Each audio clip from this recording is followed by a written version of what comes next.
Welcome to the OTP podcast, where we bring you uncensored and unfiltered conversations. I'm your host, OJ, joined by my co-hosts, Mr. Y and Chinny. I'll start with Mr. Y. How are you? Boy, an interesting weekend, isn't it? Obviously, yeah, man. You know what I mean? Football can be a little bit like downer still, man. You know what I mean? Forget about the football side of it. Yeah. How are you? Forget about the mentals that we're going through. Beside that football effect, how are you in general? I'm blessed, bro. I'm blessed, bro. You know what I mean? Football aside, I'm blessed, man. How about yourself? Obviously. Oh, see, because you ain't been on a while. Now everyone remembers to ask me. I'm good. I'm great. I'm dandy. How you, Chidi? Not gonna lie, you see, when Arsenal lose, it affects my whole mood every day. Like, it affects my daily mood until we play and win again, because I have to start avoiding social apps and all of that stuff. So, I mean, I'm alive. I'm alive and kicking. So, good as can be, brother. Good as can be, brothers. I guess that's a good way to start straight into the show.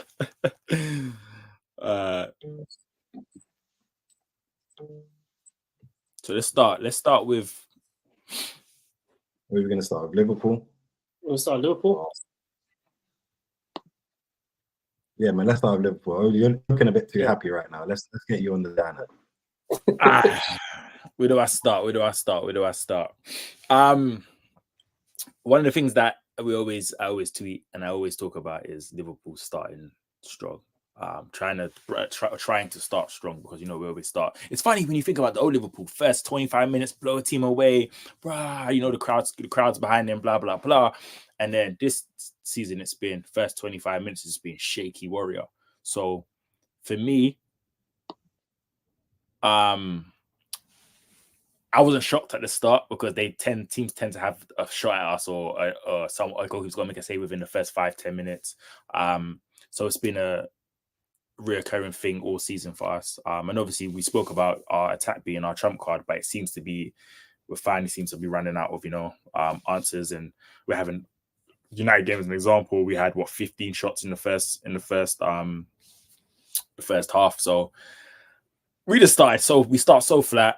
A lot of errors, a lot of space. Another thing that concerns me is that we've conceded very similar goals when you think about Atalanta, United, and whatnot. We've conceded that same type of goal where no one's really saying, okay, this is the man I'm going to take, this is the man I'm going to mark. It's kind of like we're marking spaces and areas instead of marking keeping the visual passing players on and giving that type of instructions. And that's kind of one thing that obviously Virgil being at the back, we're supposed to be great at, and also being captain, being a more vocal point. I'm seeing both Kwanzaa and Konate has been caught out doing the same things, or it's been on the other side where it's the left back and right back side have gone to the ball instead of taking that step back. And then that game, it was a weird game, because I feel like we started to grow into that game, but at the same time we were still getting sliced open. So we had opportunities, and that game could have easily been a 4-1 to them, 4-1 to us. It could have been a 4-4. It could have been a crazy game, and then all the chances we had in coming to that game. Henderson made some great saves as well, but I still think they're goal scoring opportunities where he shouldn't really be, a couple of blocks.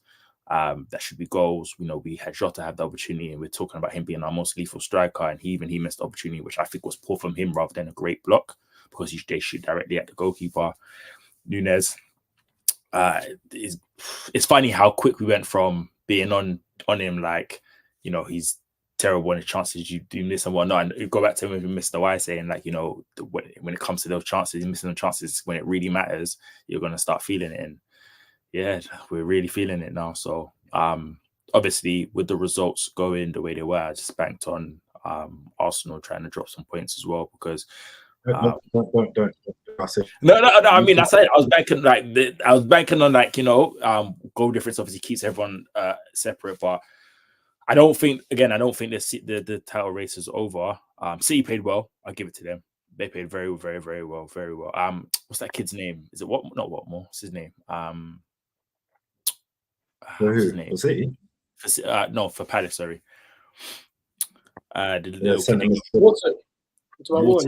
he played well. They played very, very well. They set up very good. I like the new formation that they've got Palace playing. You know, it's really hard to break down, and we struggled. And Palace is a tricky game, even regardless what style of play they have played against us, and we got lucky the first leg, I think, as well. And I don't know, but we're just in this way. I don't know, man. Anfield as well. I feel like Klopp's kind of going outside right now, you know, because when you think about it, the Anfield record is gone.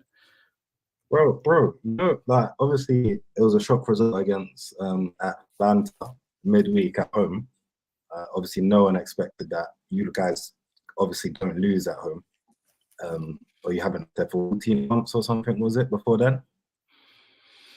So that was a shock result, and to get beaten as comprehensively as you did, regardless of he rested some players, which I think, obviously in hindsight, it was a bad idea, but because then you think, oh, I'm gonna rest some players, focus on the game, then they get my win on the weekend and push for the league. I always think that's a bit of a hard gamble to take. Obviously, it didn't really work.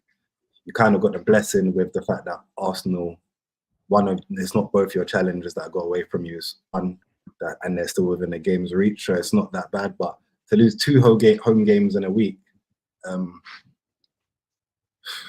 mean, it's not to take in. I mean, Arsenal are pretty similar, where we didn't lose 2, but we drew 1 that we probably should have won, and then we lost another home game. So pretty similar circumstances, to be fair. Obviously, I celebrated, but then we lost after. Yeah, your fans are going crazy. Listen, we'll go into the last game, obviously, and I know Mr. White's got something to say on that. But yeah, Twitter is not a friendly place, boy, when your team loses. But to be fair, you know, like when Liverpool lost, I was kind of easy. I was just waiting for us to do I was waiting to see what we do first, because I know how football can be, man. You know what I mean? You can't celebrate your ops losing until you go out and do the business, and then you can really, you know what I mean, enjoy it. But I mean, on the subject of Liverpool, midweek, I feel like I don't think it was the changes that really affected you. I think we've talked about sustainability in terms of defensively, how open you guys can be, and I think how Atlanta went man-to-man against you lot was just, it just completely destabilised you, and they weren't able to create so many chances. And I felt Palace kind of took some of that, and at moments came in and used that, employed that similar tactic against you lot, and had some joy. I mean, their goal, the way they moved that ball around for their goal was beautiful, man. It was really, really good football. But there were gaps between midfield and defence. Yeah, the way in which Eze is able to get to kind of float into that box without nobody really being close to him and get the goal is questions that we've asked about Liverpool's, you know, defensive, you know, how poor you lot in defence. It's been that way a whole season. It's like, what have you really gone behind about? That's the thing. 16 games out of 32 or something.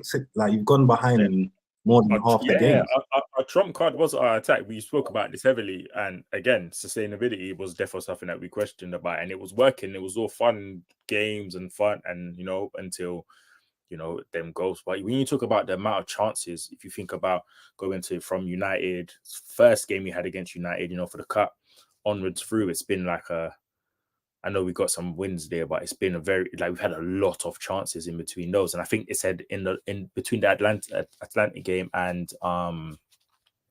the Palace game, I think they said we've scored 2 goals in like over 15 or 20 or 30 over 30 shots or something. It was some ridiculous that it might have been way higher than that. I'm just downplaying it. So that we only had like 2 goals. So it's crazy. I mean, if you go back to the Atlanta game, we was dominant for the first like 20-30 minutes. We could have, Gakpo was playing out of his skin. It was a great game. So we resting players. That's not a formation that we're unfamiliar playing with, players that we're unfamiliar playing with. You know, with Elliott on the right, Nunez and Gakpo. So I just but the funny thing is, I tweeted earlier as well. I said, well, we was having a conversation with another Liverpool podcaster, and we were saying like after the Atlanta game, he was brave to not play with having like Jota back and him getting some minutes and whatnot. He was brave to kind of just play more or less the same team and whatnot. But it was very like was very brave, and that's when I started saying I would have loved Klopp to say, okay, we getting exposed now, blah blah blah blah. Let's try this. Let's try to go into Palace. We know Palace is what type of game Palace is. We know they now are back five. Let's see what we did. We've learned our mistake, and I think he went into that Palace game a bit naive, but then saying it's only naive because we lost, because had we gone into that game playing the usual 4-3-3 and won that game, I wouldn't be saying it's naive, but there were moments in showing how we were. You can't say it's naive based on the fact that you have a weakness. I praised Klopp. I was on Klopp when the season started, right? I was very actively out there, spewing about Klopp, right? And then obviously I saw things and obviously rightfully praised him. But at the same time, there has been his vulnerability defensively for 75% of the season. And it isn't because all season. Well, okay, cool. So throughout the season, there's been this. I think he had a little spell around Christmas time where he defense looked a little bit better. But in general, there's been this whole, he struggled defensively. And tactically, there's been nothing he's done really to kind of change that. So that's where I would criticize the manager in that regards, because, of course, you can have the attackers to bail you out. You've got those, I've said it before, the attack is your trump card. But if they struggle to put the ball in the net, if they have off games, which is, any team can have, right? Then what happens is you have games like Palace and you have games like Atlanta where you get exposed and you get punished, and then you don't have the firepower or your guns ain't firing the same. Your guns are jamming, and you're there. Just you seem too happy saying that, No, but I think it is a naivety and selfish. It's like, obviously, your defensive frailties, so then you could go 4, you could have a 2 sit-in and then have a 1-10. I was going to say 4-2-3-1. He hasn't changed anything, like Mr. Wise said, and that's just really naive or selfish. It's either you're not seeing it or just don't care. Like, as Arsenal fan, obviously, seeing Arsene Wenger towards the end of his career where he refused to change the way he played because of what he believed, and that's kind of what I've seen with Klopp. Obviously, not to the same extent yet, because he hasn't done it. Like, it's only been this season, and there has been injuries and stuff. So maybe he has wanted to put out a different kind of lineup or a different structure, but not been able to have the right players to do so. But yeah, it looks a bit selfish. Like, he's refusing to change the way he plays for the benefit of the players that you have available. Actually, it was the questions I had about Klopp at the beginning of the season kind of rearing their head again, because I had questions about his ability to adapt in terms of tactically. I feel like what Klopp's always done well is he has his way, his own philosophy, that gegenpress, that high pressure, high energy play style of football. And then he's always just done that. There hasn't been many tweaks or evolutions in terms of in the way in which Liverpool do things. It's always been one way, right? And in this season, I saw obviously him make good decisions, good subs, and you can praise him for that. But tactically, I haven't seen a huge difference. I see Pep do difference. You see John Stones go into midfield. You see inverted fullbacks. You see. I mean, Gomez played a 6 in the game. Yeah. I'm saying he tried. He tried. Bro, he's with the wrong personnel. You know what I'm trying to say to you? It's almost like he saw it working with Trent. Yeah. And Trent's a unicorn of a footballer. He's an exceptional talent. Yeah, there's not many Trents out there in world football that can pass the ball like he can and create chances from anywhere on the pitch. But then you're asking a defender who is not a ball-playing defender when he plays at centre back.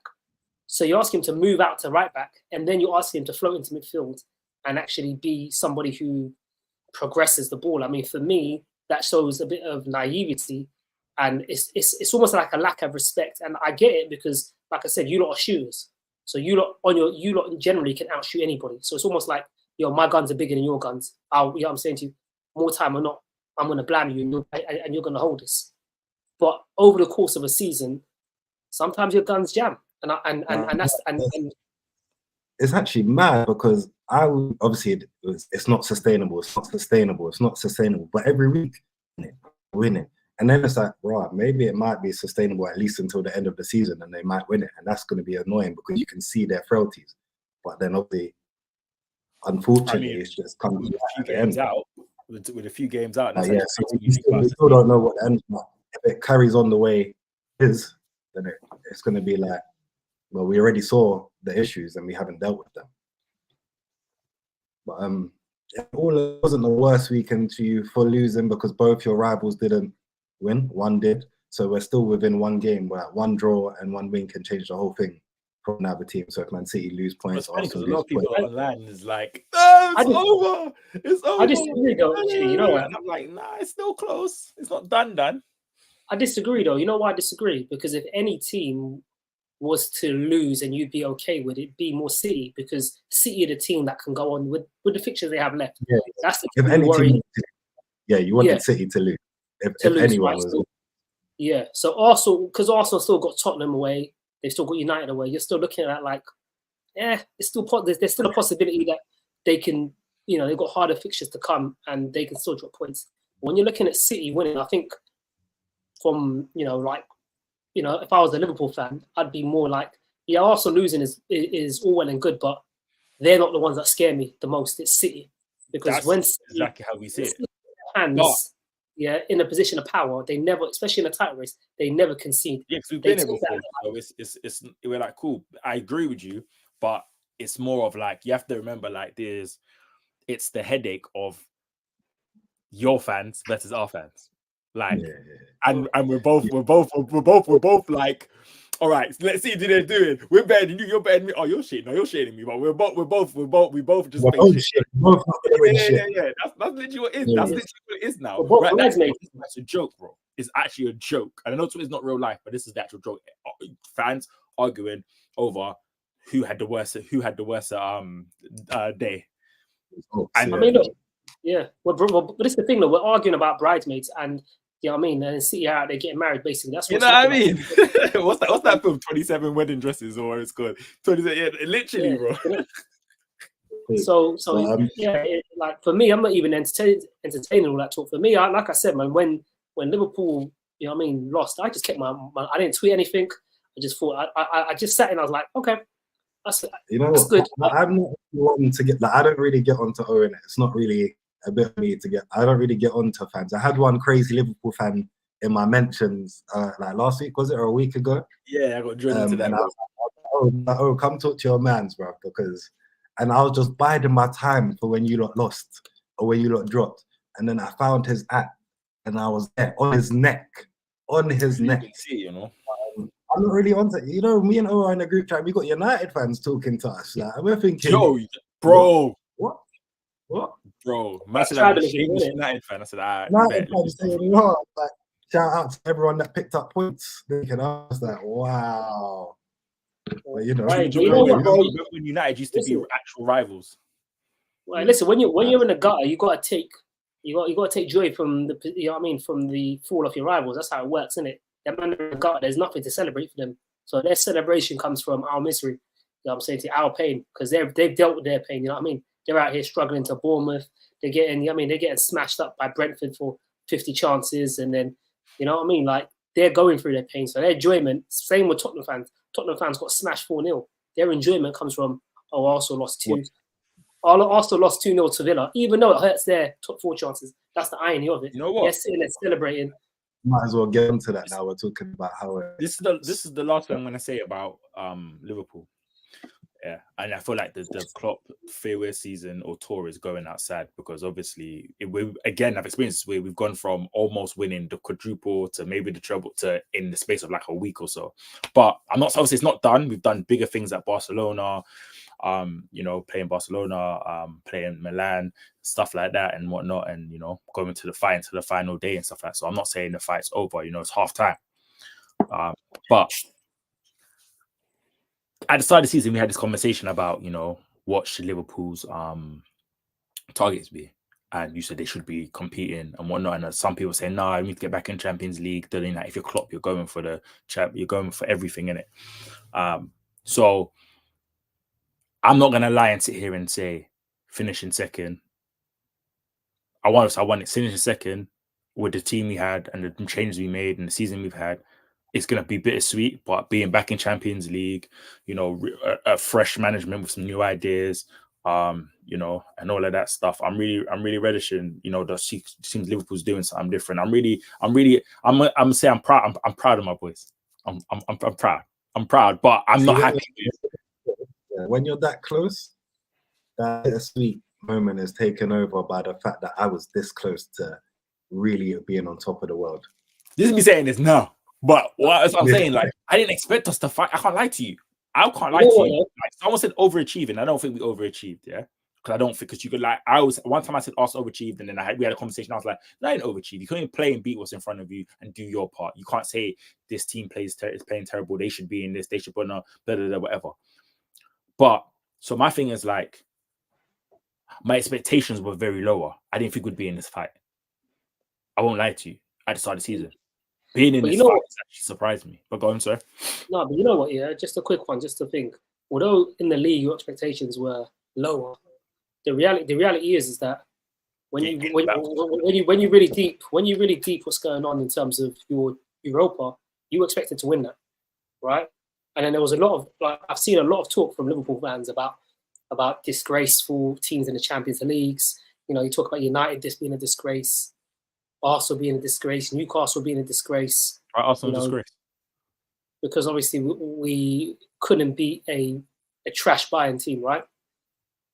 Right. I've been seeing a lot of this mentality, and what. No, and I mean, yeah. Again, I can't say that. Go on. Yeah, but going back to it, yeah, your Europa League wise, you lot should really be delivering the Europa League. Like, that's the only trophy that Klopp hasn't got in his catalogue, right? And there was this whole narrative about Klopp's about to win, at least minimal, should be winning that Europa League, and that will at least end his tenure with having won every competition he's played in. And now you kind of get into that realization that he might end up having the exact same season Ten Hag did, which is a third place finish and a Carabao Cup. And that could be extremely shameful. You know what I'm trying to say to you? A very sad way to bow out. And that's the only thing I would say in terms of the league is very impressive. I don't think there's no shame in losing the league to Man City. So it's a different place finish, as in how you've competed, but it's still the same thing at the end. Yeah, I was gonna say, but you know, so can I ask a question though? So I'm saying the league is out. If we finish third, and our only cup being this one cup, and you guys finish second and win nothing, had a better season. Still shit. Yeah, you've had a better season. Yeah, I mean, it's still shit, but I just wanted to know. So, but you've actually got something, so it's still a bit better. You've done a bit better. So then, 10 season would be better than yours too. No, but listen, you compete. No, it's because you compete for a title as well, right? Let's put nuance into it. So are you though? No, but what I'm trying to say to you is I agree with what you're saying. I'm just saying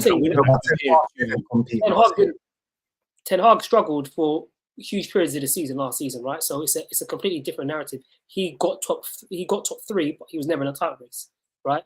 So there's different nuances to it, right? So that's we are in the title race. Exactly. So your season, you guys are. No. I don't disagree with you. I'm now comparing. Take Klopp out. I'm comparing that season to your season now. Which season? This season. Yeah, I said your season would be better because you won a title. I won a trophy. Yeah, but I'm saying you're comparing our season to. You're saying you're comparing ours to United. No, but right? I'm saying to you, it's a sad. Like I'm just saying to you, it's a sad way to go out having achieved what Ten Hag achieved last season. That's what I'm saying. You're talking about the actual last season of Klopp. Yeah, the last season. Of Klopp. Okay, yeah. I thought we might as well. Yeah, I agree with you. I agree with you, though. Don't get twisted. I agree with you. It's a sad, bro. What's the first thing I said?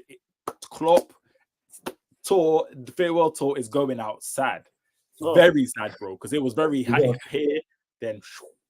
Yeah, that's what I'm saying. Embarrassing. That's what I was trying to say. Like, for me, I agree with you. The minimum I expected Klopp had no Carabao Cup. I'm trying to pull you in the gutter with me, bro. I'm trying to pull us in any gutter. I'm trying to see you guys in hell too. No Carabao Cup, no FA Cup. I wasn't expecting that. The minimum I expected for him was to pick up a European trophy.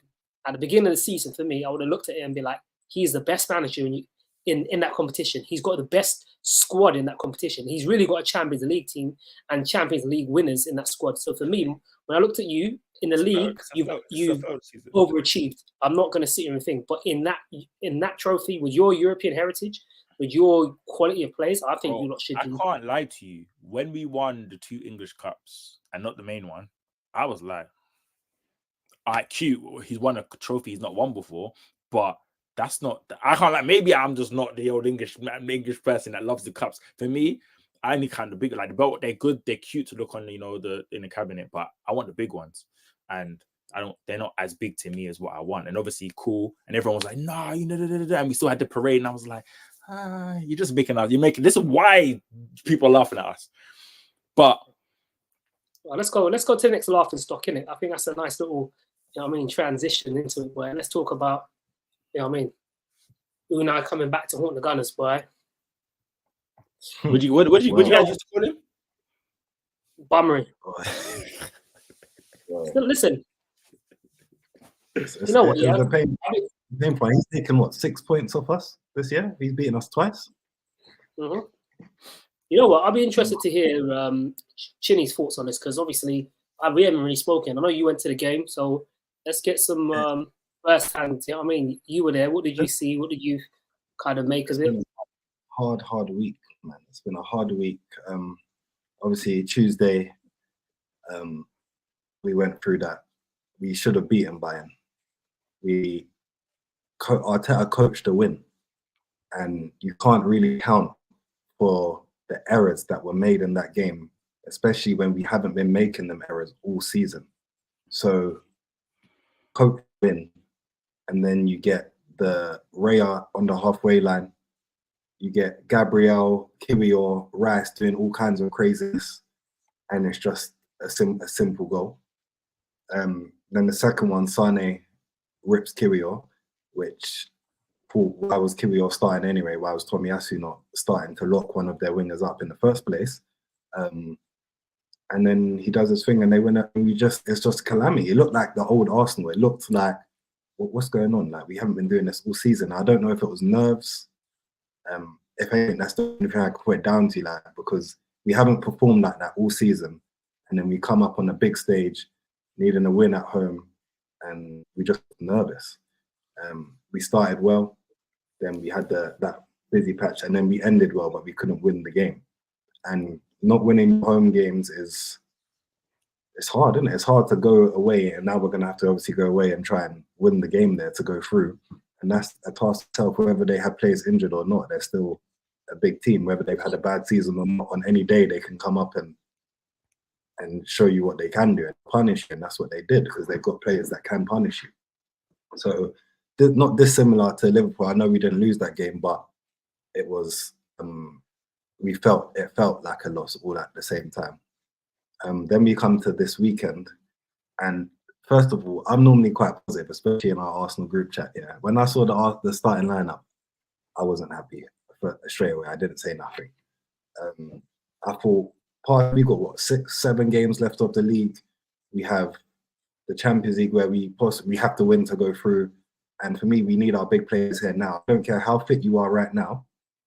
If you're about 70-80% fit, and we need you for that Partey, you're playing. Tomiyasu, we need to get these games. So what are we going to do? Throw Tomiyasu and Partey in on Wednesday when we needed to win that game. I think the selection was wrong. I think obviously there's a lot of flack being given to Zinchenko, and rightly so, to be fair.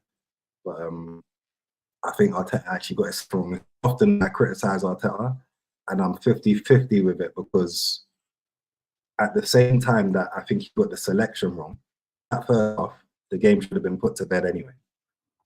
So regardless of Partey should have started, I think Martinelli should have started, whoever should have started. In the first half, we had enough chances to kill the game. But unfortunately, the players weren't killing. And we had a scare when Ollie Watkins hit the post early on, and that was the scare. Like, be careful if you don't score because they will get a chance.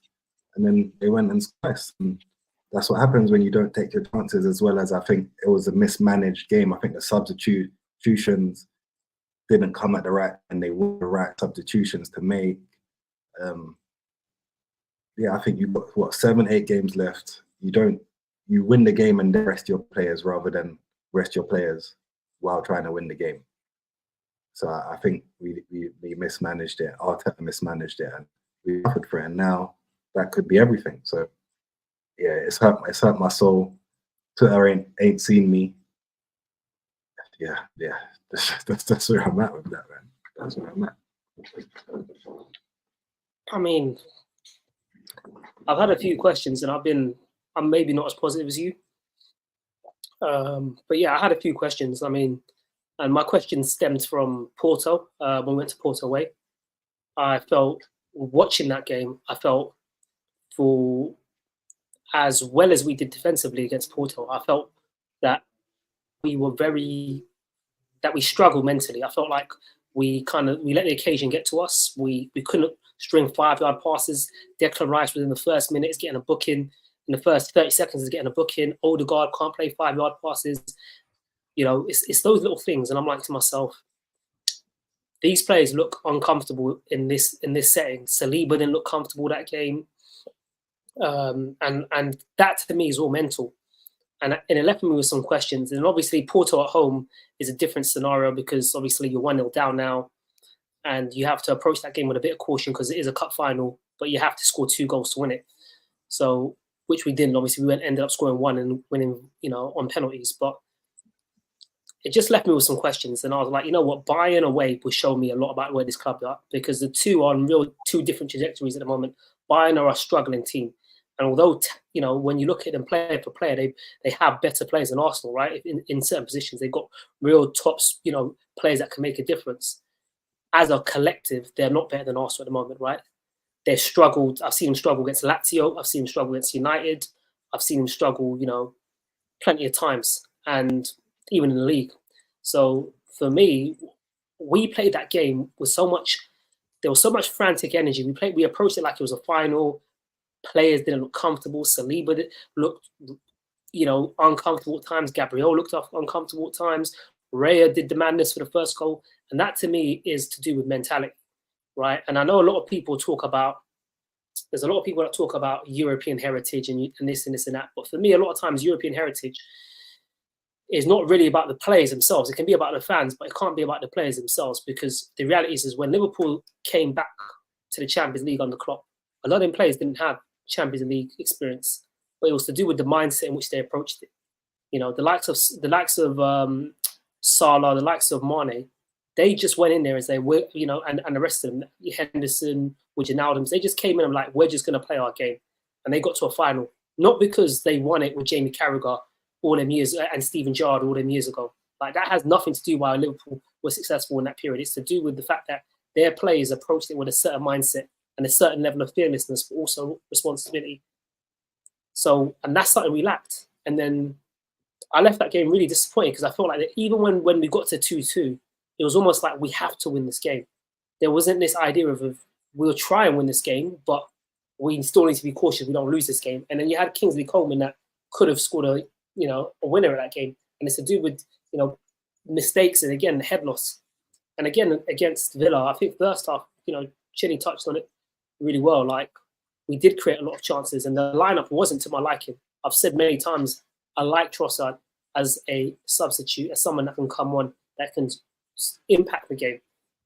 Same with Jesus, has been good as an impact player. And if he's going to start, maybe off the wing. But the reality is this season, as starters, those two players haven't impacted or failed to impact our squad in any positive way. And for them to start was a real head scratch for me, along with the likes of Zinchenko. And it's looking like already like we've outgrown the likes of Zinchenko and Jesus as main starters within. I'm not sure about the Jesus one because I feel like he still has a role to just not through the middle. Yeah. Because he's just not clinical. But no, like I don't know because if he starts on the left wing, you get something different out of him. Yeah. He's not. I'm talking about up front though. Like he's out. Like we signed him as a striker, right? So we've outgrown him as a striker. As a wide player, he's somebody. If he can manage his injuries, that can be something that I'm open to having him there. But yeah. So all in all, I think,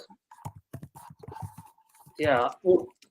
I just think there's we have to ask questions on Arsenal's mentality. Like defensively, we've looked poor in the last 2 games. We look frantic, and yeah, it's it feels like that Bayern. What happened against Bayern has come back to haunt us, and we have this history of when we do lose games or we get a bad result, we have them in bunches, and this is also something that Arteta needs to rectify. And I think also our squad depth, man, it just shows us that at the moment we don't really have the squad depth to rotate. I think City left, Bernardo Silva, Jack Grealish. There's so much quality that they have, especially in forward areas, that they could just rotate, and they got their win against Luton, right?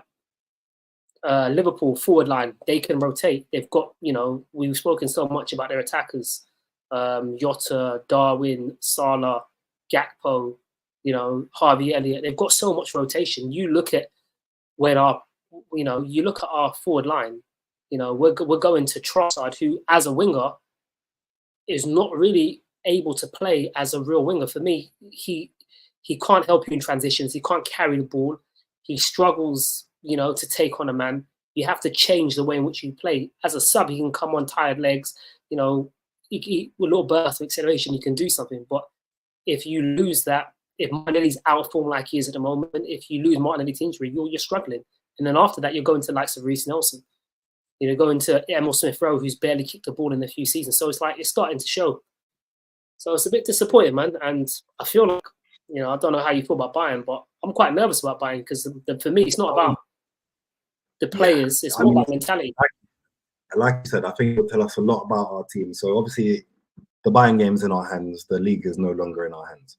So going into the game on Wednesday will tell us a lot about Arsenal. It'll tell us a lot about where our players' heads are at, like you said, and if they need a result. Big teams need to come out and get results. And if we want to be a big team, then that's what we have to do. So if we go and beat Bayern and then win the rest of our games, the league game, but then still lose the title because City win the rest of their games, it obviously we did lose the game and we've lost the league because of other results. But it shows me that the team can now come out of adversity and win the game. It'll just be a bit sad because it's like, why didn't you win this game? Why didn't you win this game?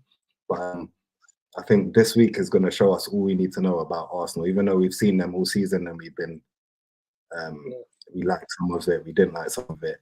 Now, through the adversity, when we need you to really come up with the goods, we'll see what we got. That's what we can do. For me, I at the moment feel like the answer so far, that's what's been shown from what I've seen, is that in these moments, especially in Champions League nights, I think Lens, the way we struggled, we played poorly. Seville was probably the only game I'd say we had a really good game. But even then, I think the last few minutes, we conceded in the 60th minute from a corner. And then after that, it was kind of like backs against the wall kind of performance. And then obviously I can't take anything from the PSV game because we already qualified. Porto, we struggled. Bayern at home, we struggled. I feel like in Europe, the idea, the lights of... I don't think we struggled against Bayern on Tuesday. I think mentally we did. The approach of the... Yeah, we had two big lapses to concede. We only had 2 big lapses of concentration and they took advantage of both. But to watch the whole game, really, we didn't. We outplayed them, but we just didn't do enough. So just to clarify, when I say struggled, I don't mean we played poorly throughout the whole game. It's more to do with the mental aspect of the game. We didn't handle the moments of the game that we needed to. We didn't show the maturity, and we struggled. For Kyrgios to get turned and not bring him down is horrible, right? For Declan Rice and Kyrgios to be kind of like on their heels and not really be and not coming backwards to that is poor. Gabriel, poor. Raya, poor. So that's what I'm trying to say to you. Like the moments of where they needed to stand up, and then when we did when we were playing, we played with this franticness of like we need to score another goal quickly. When you look at City, it was important that we didn't lose the game. Yeah, because then definitely. You're going having to chase again, and that's a whole different aspect. This one, we're still going into it like, okay, it's one game, we need to do it. I know you're at home, but we need to just win the game. When you're going and you're one behind, you're like, okay, we got to win the game, but now we have to win, score more.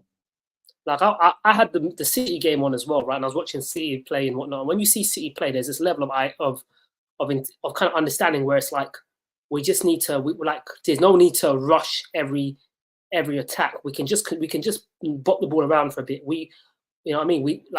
We don't need to. This ain't a final. You know, you're not down in the away leg from the first leg, and you have to come back and get a result. It's not do or die. And it felt like every attack was like we needed a goal. Like it was the last 10 minutes of the game. And it's like, where is that composure of slow, like put your foot on the ball, take your time with it. And like I said to you, Bayern weren't exceptional. It's not that Bayern were that good, but it's just that they have the superstar players or the players that can make a difference. And you have to be really solid in the moments. And that's the difference between CL and Premier League. And we saw it almost with Villa, right? With the Watkins, right? The quality, when you play the better teams, one mistake from Gabriel and Zinchenko being so close together, Gabriel smacking off his back, and almost then and there you're punished. You know, you had it as well with the corner where they countered us. Yeah. One, sorry, from the not from the corner, from Jorginho's pass. Yeah, so there was a pass. We nearly got punished. Every time we make a mistake, it's never like we can fix it quickly. It's not gonna punish you straight away. Right. And that's it's almost forceful. Tielemans, then we make a little mistake on the Zinchenko tries to get out, and Tielemans smashes the crossbar on the post straight after. So every single time. That's it, bro. And that's what I'm talking about, being switched on. It's like when you make mistakes against, you have to be very conscious of how you play and minimize the mistakes you make against the better teams, because they will kill you. And that is the maturity that I talk about mental, like not being lost in that kind of thing. And we had a few of those moments in the last two games, and going away to Bayern, the atmosphere is going to be scary. It's going to be a lot more daunting than Porto away. Not for me as a thing, but I just mean for the players. So it's for me, it's like that game will show me where they're at. Will further indicate if they are where I think they are. Where the big players that we call big players on our team and the big mentality players, this is where it's their opportunity to stand up. But I think Arteta, first of all, needs to get his lineup exactly right to give us the best opportunity. Don't put us on a minus by starting certain players, because that's not gonna help. And for me, if I don't see Thomas Partey in that starting 11, I already feel like we failed. We've only got a few games left now. He's been fit and on the bench for a while, maybe not 100%, but his physical attributes and his ability on the ball is a good starting point. And for me, him at 80% is good enough for me to go. We need him. Oh, I agree. Him and Tomiyasu.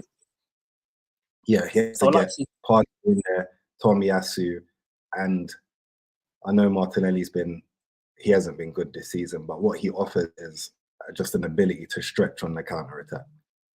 And if I don't see him, I'd rather see Jesus out wide. I don't want to see Trossard starting that game.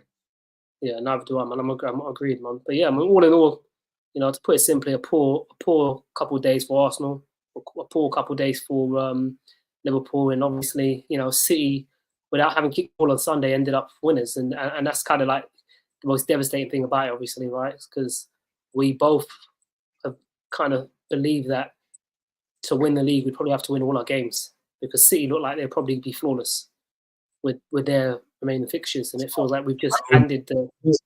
You know the problem. I still don't think City will be flawless.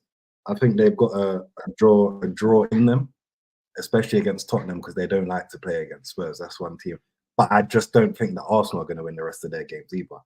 So even though I think they may draw, I still think that we may draw a game, and that's the problem. The loss or the draw points shouldn't have come against Villa. If it was going to come, it should have come against Spurs away or United away. United, yeah. I mean, I kind of looked at it like this. Like, I thought it was going to be a thing where it's going to be who makes a mistake first, because I could see both us dropping points, right? But I kind of believe that if it was, you know, City that dropped the point before us, then it would give us a little bit of breathing room, and we'd probably drop points somewhere else. But now we drop points first, I just think they're like a cobra. They ain't letting go. Like they've got their, you know what I mean? The next, yeah. I hear you, man. But we can only look forward to Wednesday. see how that pans out. I'm sure after Wednesday, our next show is either going to be really happy or really it's going to be it's going to go down, because it'll just be the end or the beginning of a new stage. But and it'll be the same for O as well, right? Because obviously next show will be Friday, and obviously we'll find out if his team can do, Bayern, what the Barcelona, part 2 against Atlanta in the Europa League, and come back from a 3-0, deficit. So obviously, guys, O had to part ways and leave the show early, but that's why we touched on his lovely Liverpool team first. Everyone that's expecting us to stream on Twitter, we've actually stopped streaming directly onto Twitter now, so everything will be posted to the YouTube link. We do post on Twitter, and it will be posted on all our socials regardless. So if you do want to watch us, just click the YouTube link and watch us there. Our clips are going to be on Instagram, so you will still get clips from our shows on Instagram or TikTok or Twitter. But if you want to watch our show directly, all our shows will be on YouTube from now on. Mr. Y, you got anything? No, big few days, man. It'll be interesting few days of football to go, man. So looking forward to it, man. Some big pictures. Follow us on our socials. Everything's listed below, and man, tune into next show. It'll be Friday. We appreciate you lot, and we'll see you guys on Friday, man. Peace.